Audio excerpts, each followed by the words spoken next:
tiny backpack. It wasn't pocket-sized, for starters. It was a ship. A big, old, gleaming ship. An iron ship. And it tugged at Kirsten's heart like a magnet. Normally, when Kirsten saw something beautiful that she liked, she bought it.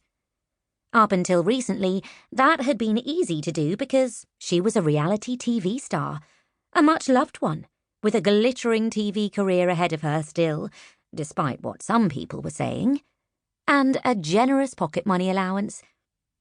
Perhaps not as generous as it had once been, admittedly, but Kirsten had a plan to fix all that, so everything was totally fine. But this ship looked out of reach. She wasn't sure it was even for sale. Yet her hands twitched a little with all the wanting. The ship's name was the SS Great Britain. Kirsten had thought this was quite funny back at school when Mrs. Luckilyor, her class teacher, handed out sheets explaining where they were going on their next school trip. The Great Britain, she'd thought. We're going to see a snake.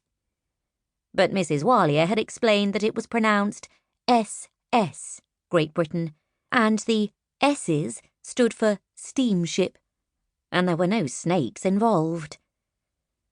She said the ship was full of history and had been round the world loads, and now she was a museum ship, and they were going to explore her. Kirsten's class boarded the school coach, and an hour later they were in a car park by the harbour side.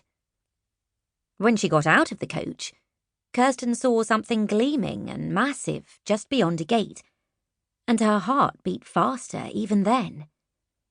The back of the ship faced the car park and the ticket office. The only way to approach it was through the gift shop, so when you first came face to face with a ship, it was actually face to bottom. But even that was a thing of beauty. Why were golden unicorns stuck onto the ship's backside? Who knew? They look wonderful, thought Kirsten Bramble, walking underneath them, imagining she almost saw one of them give a proud snort. The ship rested on a thick pane of glass that looked a little like water, and it shone in the sun like a huge black swan. Kirsten slowly walked round the left side of the ship. It radiated a mysterious power. It made her stop walking. It made her hold her breath.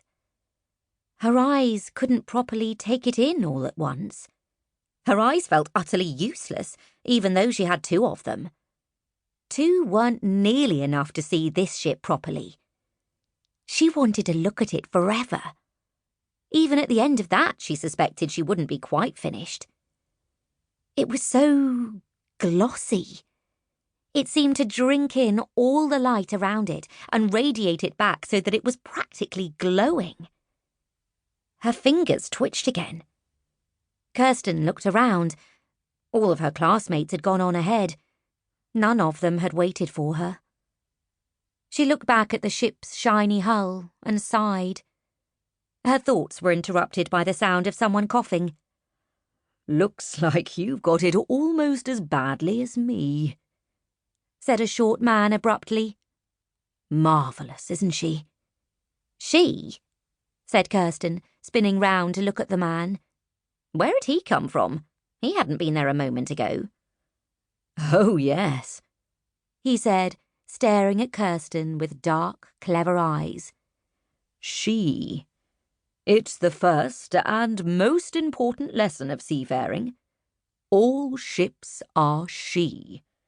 And this one, I'm sure you'll agree, is more she than most.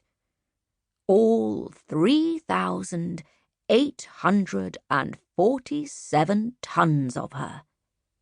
"Right," she stammered. Have we met before?" The man had a face she could have sworn she'd seen somewhere. It was his eyebrows and sideburns, not to mention his tall black hat. Very familiar. He looked significant.